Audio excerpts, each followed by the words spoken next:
Assalamualaikum warahmatullahi wabarakatuh. Saya Muhammad Dahlan Nugraha dari kelas 11 Farmasi Klinis dan Komunitas ingin menjelaskan tentang teks eksplanasi tentang tanah longsor. Bencana tanah longsor belakangan ini kerap terjadi di Indonesia.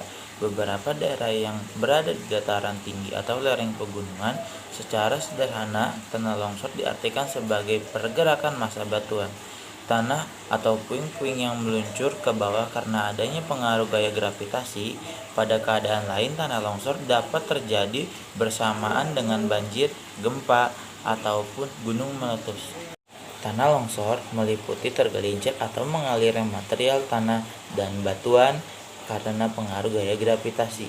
Namun beberapa geolog menyebutnya sebagai pergerakan massa dibandingkan amblesan dari material batuan dan tanah. Pergerakan massa terjadi saat gradien kemiringan melebihi sudut ambang stabilitas sehingga menyebabkan longsor.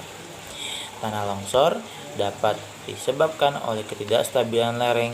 Keadaan ini dapat disebabkan oleh kerusakan pada penopang utama, yang dapat disebabkan oleh erosi sungai ataupun penebangan pohon secara berlebihan. Penyebab lainnya adalah konstruksi pemukiman yang dibangun di atas tanah. Penebangan yang terjadi di hutan dapat menyebabkan dampak buruk bagi stabilitas lereng. Terlepas dari faktor di atas, tanah longsor dapat terjadi dengan dua bagian, yaitu penyebab langsung, seperti adanya getaran gempa bumi, pembekuan dan hujan deras dalam jangka waktu yang panjang, serta penyebab jangka panjang seperti kemiringan lereng yang terjadi secara lambat namun progresif. Penggunaan kendaraan berat dalam penebangan pohon dapat memberikan dampak bagi stabilitas lereng, di mana kerusakan tersebut dapat menyebabkan permukaan tanah rapuh. Longsor yang kehadirannya dapat kita sadari tidak akan memberikan dampak bagi manusia, tapi longsor yang tidak disadari kehadirannya dapat memberikan dampak besar. Bahaya tanah longsor akan menyebabkan hilangnya nyawa, luka-luka, kerusakan properti sekitar area bencana, hingga kerusakan permukaan tanah.